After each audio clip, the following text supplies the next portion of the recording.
Hello, நாளைக்கு Nifty ஒரு quick analysis பார்த்துடலாமா? ஆஸ் வி ப்ரெடிக்டட், நேற்று பார்த்தீங்கன்னா மார்க்கெட் நம்ம ஆல்ரெடி ப்ரெடிக்ட் பண்ண மாதிரி தான் மார்க்கெட் ஒரு புல் ரன் இன்னைக்கு கொடுத்துருக்கு. ஸோ இந்த மாதிரி ஆல் டைம் ஹையில் இருக்கிறப்ப நம்ம கொஞ்சம் காஷனாக இருக்கணும். நம்ம 26,000 ஆல்ரெடி மேலே வந்துருச்சு.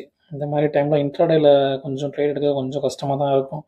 ஏன்னா எங்கே போகணும்னு யாருக்குமே தெரியாது. நல்ல ஒரு மொமெண்ட்டும் நமக்கு கேப்சர் பண்ண முடியாது. ஸோ இப்போ பார்த்தீங்கன்னா நல்ல ஒரு அப் ட்ரெண்டில் இது போயிட்டுருக்கு. இங்கேருந்து ஒரு புல் எடுத்தது ஒரு ரேட்ரேஸ்மெண்ட் எடுத்து இந்த ட்ரெண்டை கண்டினியூஷனில் அப்படி போயிட்டுருக்கு. ஸோ நல்ல ஒரு சேனலும் இதில் அப்படி ஃபார்ம் ஆகிட்டுருக்கு. மேபி இந்த சேனலில் பிரேக் ஆச்சு அப்படின்னா இந்த மாதிரி ஒரு நெகட்டிவ் வர வாய்ப்பு இருக்குது. நெகட்டிவ் சொல்ல முடியாது, ஒரு இன்ட்ராடேயில் ஒரு பெர்ஃபார்ம் பண்ணுறதுக்காக ஒரு ஒரு லெவல்ஸ், அதாவது இந்த 26,000 பிரேக் ஆச்சு அப்படின்னா ஸ்லைட் ஆகி இது வந்து இந்த 25,954 இந்த லெவலுக்கு வர சான்சஸ் இருக்குது. ரொம்ப மைல்டு இவ்வளோ நெகட்டிவ்லாம் வருமானு கேட்டிங்கன்னா டவுட்டு தான். இங்கே ஒரு கேப் பெண்டிங் இருக்குன்னு சொன்னோம் இல்லையா, இது எப்போ வேணாலும் ஃபில் பண்ணலாம். ஆனால் எப்போன்னு எனக்குமே தெரில. மார்க்கெட் இஸ் அன்பிரடிக்டபிள் இல்லையா? ஸோ நம்ம இதை மட்டும் கன்சிடர் பண்ணி இங்கே கண்டிப்பாக வரும் அப்படின்னு நம்ம ட்ரேட் பண்ண முடியாது. ஸோ இப்போ பார்த்தீங்கன்னா ஆல்மோஸ்ட் ஆல் டைம் ஹையை பிரேக் ஆகி மார்க்கெட் நின்றுட்டுருக்கு.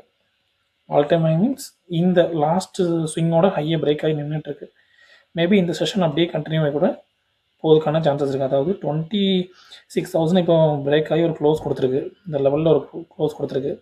ஸோ இப்போ இங்கேருந்து மார்க்கெட் போச்சு அப்படின்னா இந்த 26,043 இதையும் பிரேக் ஆச்சு அப்படின்னா 26,074, 26,100 இந்த லெவலுக்கு மார்க்கெட்டு ஈஸியாக சர்வைவ் ஆகிடும். ஏன்னா இது நல்ல ஒரு புல் ரன்னில் இருக்கனால ஈஸியாக இது புஷ் ஆகி மேலே போகிறதுக்கான வாய்ப்பு இருக்கு. நம்ம வீக்லி டைம் ஃப்ரேம் கூட நான் பார்த்தோம், அதில் வந்து ஒரு கப்பன் ஹேண்டல் மாதிரி ஃபார்ம் ஆயிருக்கு. ஸோ அப்படி வந்து அது ரீட்ரேஸ்மெண்ட் எடுத்து மேலே போகிற மாதிரி. ஸோ எனிவே நீங்கள் பார்த்தா வந்து மார்க்கெட் ஒரு புல் இதில் தான் இருக்குது. இந்த புல் மார்க்கெட்டில் வந்து மார்க்கெட்டுக்கு அகேன்ஸ்டாக நீங்கள் ட்ரேட் பண்ணுறது ரொம்ப கஷ்டம். ட்ரெண்ட் இஸ் ஒரு ஃப்ரெண்ட். ஸோ இப்போ ட்ரெண்ட் பார்த்தீங்கன்னா ஆல்மோஸ்ட் புல் ட்ரெண்டில் தான் இருக்குது. ஸோ நீங்கள் லாங் டைம் ஃப்ரேமில் பார்த்தா கூட தெரியும், எனிவே அது ஒரு புல் ட்ரெண்டில் தான் இருக்குது. இப்படியே தான் போகுது. ஸோ புல் ட்ரெண்டு கண்டினியூ ஆகி போயிட்டே இருக்குது. ஸோ நம்மளும் ட்ரெண்ட் இஸ் ஒரு ஃப்ரெண்ட், அது கூடவே ட்ராவல் பண்ணுறது நல்லது. ஸோ நாளையோட பிளான் ஆஃப் ஆக்ஷன் என்னென்னு பார்த்துடலாமா?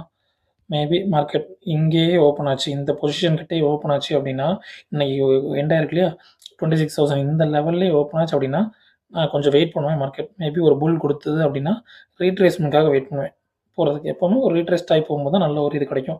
அப்படி இல்லை ஒரு கொஞ்சம் பியர் மாதிரி இருந்துச்சு, கொஞ்சம் கேண்டில் இந்த இடத்துல ஓப்பன் ஆச்சு அப்படின்னா அது கொஞ்சம் கீழே வந்துட்டு மறுபடியும் மேலே போகிறதுக்கான சான்சஸ் இருக்குது. ஸோ 25,900 லெவலை பிரேக் பண்ணாத வரை நான் வந்து இந்த லெவலை பிரேக் பண்ணாத வரை நான் வந்து பியருக்கு வந்து நான் பார்க்க மாட்டேன். Every dip is a buying அப்படி தான் நான் கன்சிடர் பண்ணுவேன். எப்படி டிப் ஆனாலும் பை தான். ஸோ எல்லா டிப்பையும் நான் பையிங் தான் கன்சிடர் பண்ணுவேன். ஸோ அதுக்கு மாதிரி தான் நான் ட்ரேடை ப்ளேஸ் பண்ணுவேன். ஓகே கைஸ், நாளைக்கு மார்க்கெட்டில் பையர் செல்லர் எப்படி இருக்காங்கன்னு பார்த்துட்டு நாளைக்கு நம்ம ட்ரேட்ஸை ப்ளேஸ் பண்ணலாம். இந்த வீடியோ உங்களுக்கு கொஞ்சம் யூஸ்ஃபுல்லாக இருந்துருக்கும்னு நான் நம்புகிறேன். நாளைக்கு இன்னொரு அனலைசிஸ் வீடியோ நான் உங்களுக்கு சந்திக்கிறேன். பாய்.